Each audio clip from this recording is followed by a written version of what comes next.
I've always been aware of having a dark side. I mean, not a sort of, not anything, you know, harmful or dangerous, but I think I'm kind of a weird mixture of very happy. I mean, I am a genuinely sort of happy and optimistic and positive person, but I have a really, really finely developed awareness of the dark side.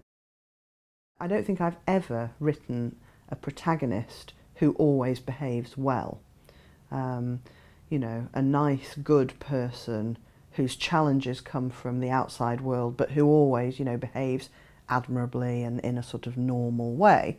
All my heroines are people who make really big mistakes, occasionally do really awful things, have huge sort of errors of judgment, and yet I still like them. I mean, I write about people like that because those are the kind of people that I like and understand and can relate to, you know, people who do struggle to always behave well and always be nice and good and do the expected thing. I'm kind of the two extremes, you know, seeing the dark side of everything and being very aware of that while being, you know, perfectly happy and jolly, and then also this sort of being as crazy and obsessive as I hope the villains in my books are. You know, I never write a villain that I couldn't imagine being myself. Obviously, you know, I hope I will never be quite that crazy, but that's why a lot of my murderers and a lot of the baddies in my books are of the sort of crazy, obsessive variety, because I understand that mindset so well. I understand what it feels like. I very rarely have murderers in my books, for example, who are sadistic and enjoy causing pain, because that's just not something I either understand or am interested in.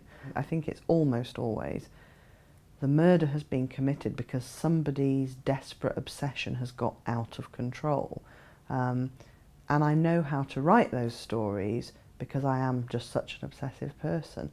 And I can imagine having obsessions that just spin out of control. Not in the direction of murder, because I'm not that way inclined, but I can certainly empathise and identify with that feeling of, I've just gone a little bit too far this time, haven't I? I mean, I feel that at least once a day about something or other.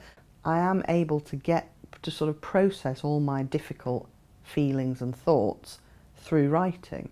And so in day-to-day life, I don't go around sort of with having dark and looming thoughts. I go around thinking, oh, I'll have a nice cup of tea, or, you know, just sort of thinking jolly thoughts. And I do think it's because I've processed all my more sort of scary or problematic thoughts through the writing.